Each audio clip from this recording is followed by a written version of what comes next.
Siz uzun bir aradan sonra yine PUBG ile beraberik. Dostlarım, video uzun vaxtı gelmirdi. Şimdi çalışacağım atım videoları. Dostlarım, necəsiniz? Keyfiniz alınız. Videoya başlamadan için nazar edin. Like unutmayın. Yan hesapta, yan istediğim bir set var. Bomba kimi de set. Set özüdür da saxlan. Set.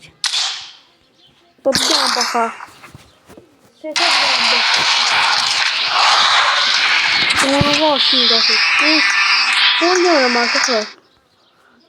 Ben bunu değilim, yok. Oy. Əsl dediğim tabi yan hesaptır.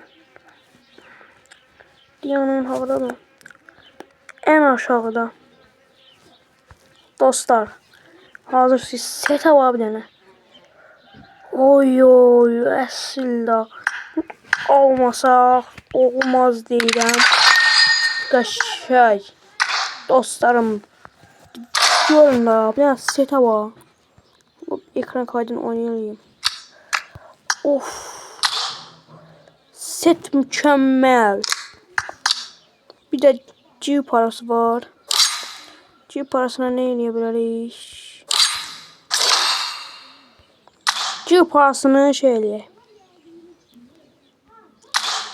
Yani G parasıyla burada ne alabiliriz? Her şey G parası çok pahalı.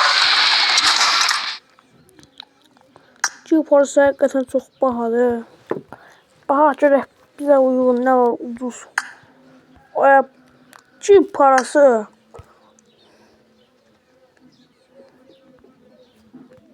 G parasını alacaq. G parası çok pahalı. Burada başlık var. Bu ne G parası? Oy bu. Bunu istəyirəm. Gətdi 30 yığam. Mətərli yox.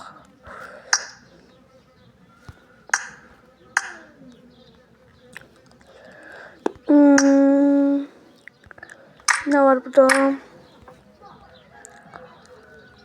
Bize uygun ne var? Bu bende var. Bu var. Yok da dostlarım, yığarım 4000 onaram. Neyse uşaqlar, videomuz buna qədər idi. Videoya abunə olub like atmağı unutmayın. Gələcək videolarda görüşənədək.